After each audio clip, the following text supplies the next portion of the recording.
Beloved one, let your every thought transcend into prayer, into the vibration of peace, of love, and of light. I invite you now to just continue to breathe deeply, to breathe with ease and grace, and to partake of this divine gift that is life.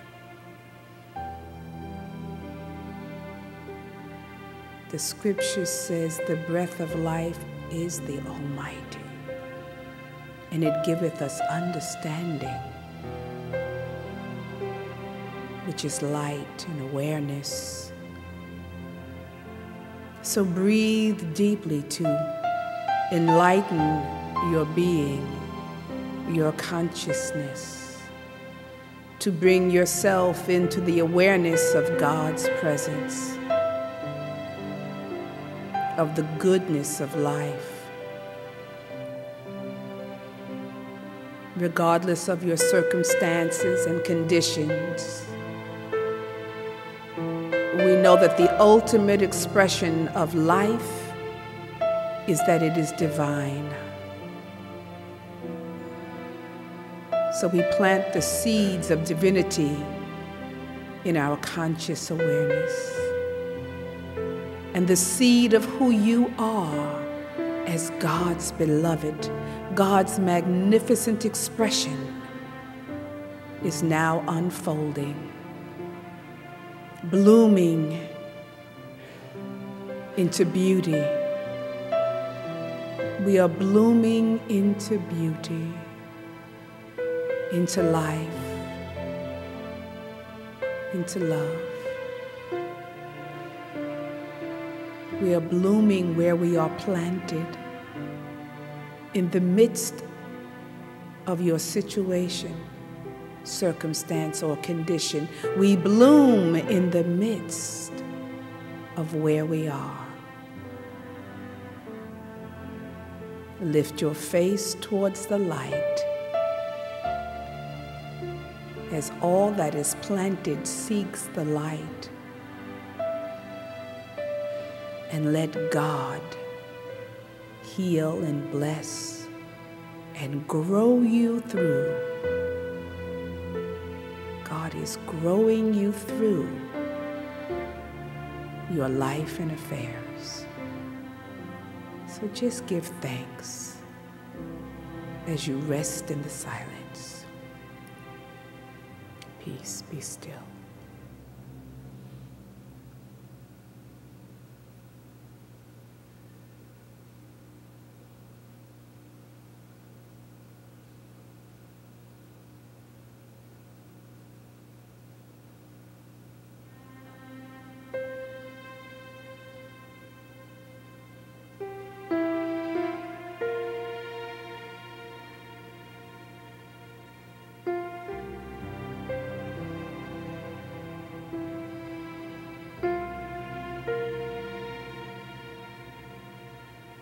Fill your heart with gratitude, giving thanks to the divine that lies within you. For your blessings abound. May you be blessed and prospered on every hand. May God's goodness continue to unfold in your life and affairs. And may His mercy and love endure forever. Take a deep breath.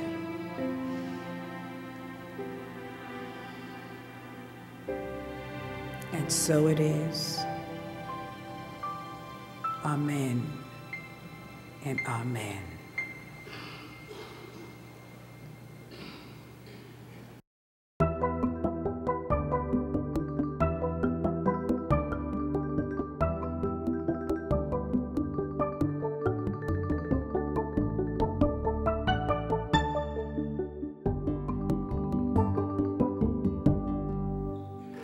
Good morning, beloved ones. Turn to someone and tell them, bloom where you are planted. Bloom where you are planted. Bloom where you are planted. That's the call for us all, to bloom where we're planted. Don't covet somebody else's garden. Bloom where you are planted. Yes, we are the divine seeds of God. Well, beloved ones, this is the last Sunday in the month of May.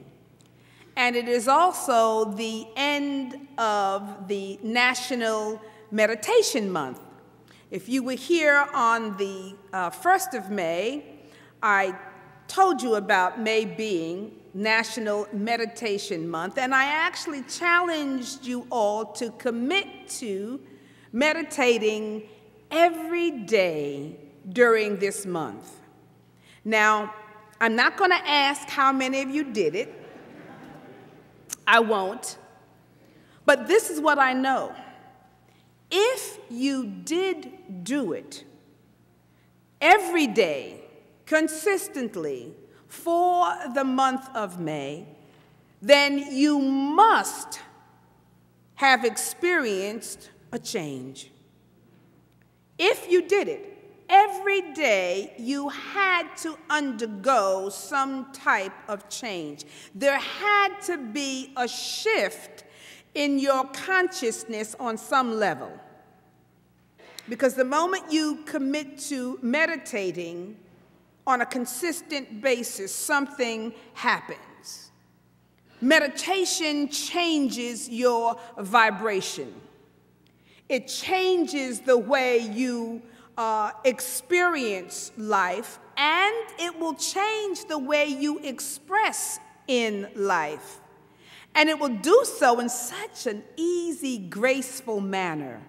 Some of the things that we've been trying to work on and change about ourselves and struggling, when you adopt a consistent practice, a spiritual discipline and practice of meditation, there will be changes in you for the better. And it'll be a gradual unfolding. People will notice. You will notice, because there's something very real and powerful. What it does is it raises you to a higher level on the spiritual spectrum of life. And that's a good thing, because Lord knows life is not always easy, is it not? Right? We have some ups and downs and challenges. And it's a good thing to know that we have a means through meditation, but we have a means to help us to navigate through life, to navigate through the waters of life, especially when things may appear to be turbulent and, a little rough. The seas of your life are rough. Meditation helps you to navigate those times. In fact, we are in the midst of those days and these days right now, right? We're in the midst of it. In case you haven't noticed, the times, they are a-changing. Have you noticed? The times, they are a-changing. And we can see it in almost every institution that we have in our particular society, and just in general, in life in general. I was thinking about, well, what are the institutions that are demonstrating that there's a difference? Take the educational system. I remember when I was young, we all graduated from high school and you went to college. You went to a college place, and I see my college graduate over there, my wonderful Tunde, yes. But you went to school, you went to a physical location, but universities are changing. There are people who are getting PhDs and are not setting foot in a particular building or a location. I have a friend who's enrolled in a PhD program, and she's doing it through intensives. She goes like every couple of months, once a month or whatever, they have an intensive weekend, and she does that. But then all the rest of the time, she's online communicating with, this is for a PhD. And I remember, wow, it was a long process. But things are changing, right? Our political system as we know it is changing because we are seeing stuff we have never seen before. Never seen before. Before there used to be a little bickering amongst the candidates, but basically they would at least try to present some of the programs and the platform and the issues that they were running on. But the political process has changed. Now it's not even about the issues. It's about how vile can you get? Can you attack your opponent? It's become a personal sort of a movement against the opposite candidate. It's not about the issues any longer. And there's a change in that. We see a shift in what's happening in that arena. The work environment has certainly changed. Before you went to work every day, people telecommute nowadays. They have go-to meetings. You don't even have to have a meeting. You get on your computer, you look at somebody, and everybody's on the computer, and you're meeting. Everything is different. Listen, even the medical field, and Tunda, you've probably heard of this, even in the medical field, they have an app where you don't even have to go to the doctor, that the doctor can actually examine you and diagnose you through a computer app. Have you heard of that? Yeah, I'm like, what? No more having, I guess there's some vehicle that they can take your temperature, get your vitals. You probably press your thumb on something and it's reading something. And so they don't have to be in the room with you to diagnose what's happening. Everything is shifting and changing in the way we do things. And I bet it's safe to say that for some of you, your life is topsy-turvy right now. That things that used to work for you no longer work. Things that you used to find pleasure and enjoyment in no longer brings you any kind of happiness. Things are out of sorts. There's confusion, perhaps, about which way you should go. There's so many things that you have a choice and an opportunity, so many places and directions, and should I go, should I stay, that there's a measure of confusion. Or things are moving and changing so rapidly that you can't keep up. It seems like there's one thing after another. You get one thing down and then something else comes. And I had to remind myself not to worry because everything is in divine order. And things are happening as they should, as I just said, and that I didn't know they were going to show that particular video, but it's what I said. It's all a part of the process. Things are shifting and changing, and we are indeed in the midst of a big evolutionary shift. So it stands to reason that our lives would begin to reflect that. That we're reflecting that something, it feels like upheaval, it looks like upheaval, but it's actually birth, it's actually transformation trying to happen. The trick is learning how to deal with these changes, especially when what works for you no longer works for you. So my advice is when things fall apart, don't panic. It's part of the process. It's part of the, turn to somebody and say, it's part of the process. It's part of the process. When things fall apart, don't panic. It's part of the process, right? Can you imagine when you were being born, you were in a lovely, comfortable womb, swimming around, being fed, life was good. All of a sudden, things got cramped, right? You're moving into a space of darkness. You feel like everything's coming to an end. You don't know what's happening, but it's birth. It's birth. It's the process of life.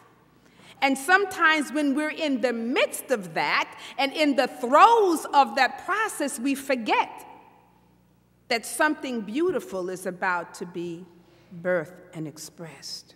So it's a matter of us learning how to deal with the changes. So here's what we need to do. First, you got to be prepared in consciousness for the new. You have to be prepared in your mind. You're going to need a new mindset. You've got to be prepared for the new and the unexpected.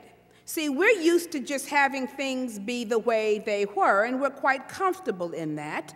But now there's a new mindset that we have to have. We've got to be open. We have to be more willing than ever before to embrace what is showing up. Whatever is showing up, we've got to be willing to embrace what is showing up. Because there's no use in resisting something that is changing. Right? There's no use in resisting. What do they say? Resistance is futile. Resistance from a spiritual perspective does not serve you well. It doesn't mean that you might not be able to transform the changes or have a say, but to resist it is not going to serve you. So we've got to learn a new way of being. You have to find a way to adapt and to be with whatever is showing up. There's a story of an older gentleman, an old man, who was being moved from his house that he lived in for a long, long time, and his daughter thought that it would be good for him to move into a senior assisted living dwelling, an apartment. And so they were on the street one day, and the old man met one of his friends who knew that he was, moving. And so he asked him, well, how are you liking this new, your new place and the prospect of your new home? And the man said, oh, I love it. I love it. And the man said, great. His friend said, great. And he goes off. And his daughter says, well, Dad, why did you say that you loved it when you haven't even seen the apartment yet? And he says, well, if this is to be my experience, if that is to be my experience, then I might as well love it. Don't you love that? If that is to be my experience, then I might as well love it. See, attitude is everything. It's everything. He didn't have to see it because he knew, all right, the decision has been made. This is going to be my experience. I can resist it, or I can learn to love it. That's so wonderful. So can you embrace what is showing up in your life and in your affairs? And I hope so, because if we cannot really do that, then we will experience some pain and some suffering in the process of the unfoldment of change that is always taking place. See, that's the whole thing. It's always taking place. It's just that in this particular point in history, it's taking place a lot faster. Change is happening quickly, And so we have to understand that it's no longer about how things used to be. Doesn't matter. That's not it. It is a new understanding. So what is new that is needed for your life? How can you see things differently? What is being called forth that is moving you into a new paradigm? See, I know that there is something happening because it's happening for everybody. So what new paradigm are you being called to move into? Peggy and Thomas, you all will be leaving. You're going to have a new paradigm. You're leaving, moving into a new home. I don't want you to go, but I understand this is how life works. So you're going to have a whole new experience. And I know that you're grieving, leaving the old. But if you spend too much time grieving what was and what you used to have and how it used to be, you will not be able to enjoy the experience so you can say, I love it. I love my life in this moment. I love what the universe has given me in this moment. I'm going to make the best of it. I'm going to enjoy all of it. I'm going to see it and name it all good. Peggy was laughing when the blessings fell. She said, you can make lemon out of lemonade. I said, that's right. She said, you said it was blessings overflowing. That's right. I'm going to see the good in this. Blessings overflowing. Why get uptight that, oh, God, the blessings fell on the floor? No. Ooh, the blessings, I'm going to turn it around to see something good and to be able to love it. A new paradigm, a new way of being. Now, for example, I know that with this next generation of young people coming up, that a new paradigm is being called for how church will be done and experienced. Church on an app is not a far-fetched thing for young people, right? Now, we might not be able to imagine how can you get any kind of benefit from church on an app. But for the millennials and those who are even behind them, it would seem like a very normal thing. And I am having to get a new paradigm. I'm having to wrap my head around, well, how can it be done differently? My conditioning was you go to church. My conditioning was what? You went to school. You went to someplace. Their conditioning is wherever I am, stuff is happening. Because I have it, right? I have information right here at my hand. So their whole paradigm of life is so vastly different than ours. When Jesus said the kingdom of heaven is at hand, they get it.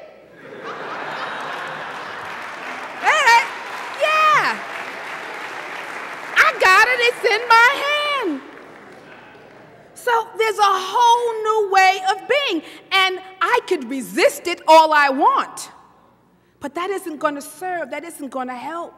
And so I'm learning, okay, Lord, there's a new paradigm. I got to get with the program. And so I'm meeting with some young millennials. I met with Miko, and it's like, okay, tell me about this new app church in a machine, in a phone, in a computer. You know, tell me about how to make short videos for YouTube and how to get the message out there in a different way. And tell me about all these things, because that's where they are. And if they're not coming here, then I'm going there. I'm going to get, right? And it doesn't mean that the rest of us will still have our place to come to, and we will still have community. And it doesn't mean that we're not going to invite them in, because they'll come in, but they'll come in a different fashion. They might come in through some meetup groups. They might say, oh, there's a meetup group on talking about strategic plan for the environment. That's a thing I want. They'll come for that. So we may have to have the issues that are important to them, what matters, and we do it in a meetup group. And a meetup group doesn't last forever and ever. It lasts for however long they're going to talk about it, and then they move on. So I had to find another meetup group. I have to, it's all a new paradigm. So instead of bemoaning the fact that, gosh, things are changing and church is changing, Spirit said, you need to get on with it and see it and love it. Oh, I love it. You see what I'm saying? My attitude has to be, oh, I love it. So for you, what is it that needs to be overhauled in your life? And I'm going to ask you to spend some time maybe in meditation and asking, because it's giving you, your life is actually telling you, but ask in meditation, what is it that perhaps needs to be overhauled, and how can you see it in a new and a fresh way? And once you get it, then jump right on into it. Just jump into it, because that's another thing that is needed in order to be able to deal with the changing times. And that is speed. Because you may be fearlessly and fervently called to move into newness quickly. See, we're used to kind of just meandering, but you might be called to move with warp speed, because things are changing at warp speed. And you have to be able to trust the process enough to move with the times. To move with the times. And you've got to be able to do it in what I call with a sense of non-attachment. Because by the time you're comfortable with one thing, something new is being called for with the very next breath. Right? That's the way it works. I'm just getting used to my iPhone 5 and the iPhone 6, 7, 8, 9 is out. I'm like, I just figured out how to work this. But that's the pace. And so we can, you can fight it and resist it, but it's not going to help you to live fully in what is presenting itself to you. So you may definitely learn how to not only go with the flow, but the flow with the go. Because, see, we used to back then, and we know you could flow with the, right? You went with the flow. You could go with the flow. There was an ease. Now you got to flow with the go, because the go is quicker than the flow. That's the way it works. And you've got to get on board with that, with a sense of non-attachment. See, we want to hold on to the way, because it gives us a false sense of security. If I can hold on to what I know, then I think I'm safe. All right? But you got to have a sense of non-attachment. And when you are non-attached, the mind is more open. And when your mind is more open, you will more than likely not get stuck in the old and the familiar way, because we love that which is familiar, but you'll be open to the new and the unexpected ways of being. Now, here's what can help us to be open to the unexpected, and that is to start with this premise. Start with the premise that the universe is a safe and friendly place, and everything is conspiring to move you to a higher consciousness. The move, right? The universe is a safe. Sometimes if I can't move, I got to wait, I got to check. The universe is a safe and friendly space, and everything is conspiring to move you to a higher consciousness. See, with that kind of attitude, you could just simply say, I love it. What's happening with life? Don't matter, I love it. With that kind of attitude and that kind of perspective, you can boldly meet and face anything and everything. The whole universe is conspiring towards my good. Let me hear you affirm that. The whole universe is conspiring towards my good. That's a powerful thought and a powerful statement. Here's another one I want you to look. Nothing and no one is against me. Nothing and no one is against me. Everything happens for my highest good. Everything happens for my highest good. Every encounter is a holy encounter. All of life teaches me. There's a blessing and a lesson in everything.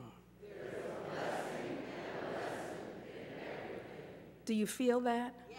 Do you know that? See, we have to take that kind of energy and attitude on in our consciousness, to be ready to face whatever, to move in the blink of an eye, to transcend, to heal. But you don't have time. Years ago, we could wallow in our problems, and all. You don't have time. There's no wallowing. There's no time for wallowing. You got to move and get on with it and do it and be about your business. If you remember a couple of weeks ago at the beginning of May, the May 1st, I did a talk called Mayday, Mayday, and it was about the promises of God. That if we could hold on to the promises of God and how God was always with us and that God always had our back. Now, at the end of the month, I want to remind you that even though God has your back, God is always with you, that you also have a part to play. You have a part to play. And you have a part in your own innate ability to move, to choose, to act, to decide, to begin anew, because those are the qualities you're going to need for these changing times. You must be adventurous. You must be open. You must be receptive. You must be bold. And you must be comfortable with the unknown. That's a biggie. But you might as well get comfortable with it because it's here. It's constant. The status quo has changed. The landscape is vastly different. So we want to move into this experience in our lives. Having been assured of God's promises and knowing that God is always at work in our life and in our affairs, we have to now embrace the change. We have to be able to commit to our lives and what is happening with boldness, and to have faith in the upward call that we are all feeling, because I know we're all feeling that something is afoot. So we have to have faith in this upward call. Abraham Lincoln said this. He said, commitment is what transforms a promise into a reality. So we know the promises of God, but it is up to us to turn them into a reality for us. Here's another thought on commitment. There's a difference between interest and commitment. When you are interested in doing something, you do it only when it's convenient. When you're committed to something, you accept no excuses, only results.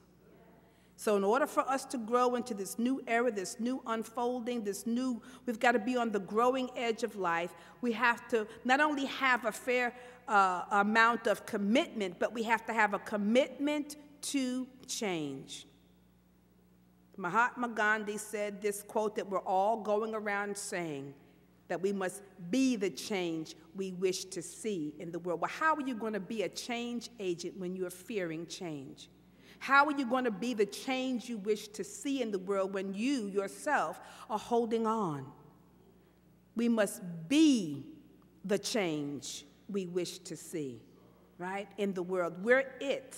This is what George Bernard Shaw said.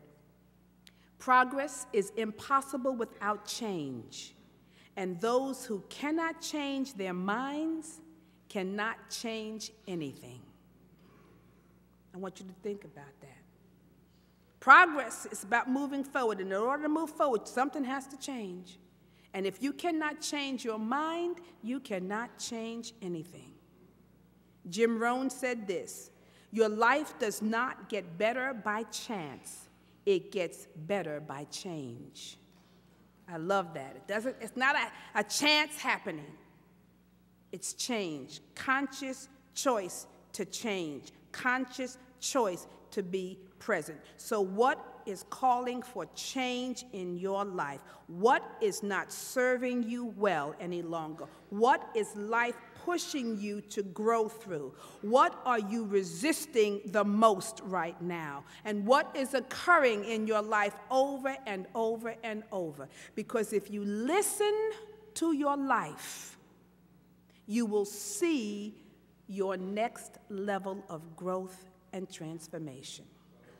So I hope you boldly go where no man has ever gone before, because the times, they are a-changing. Are you? Blessings. Namaste. Blessings. Namaste. Blessings.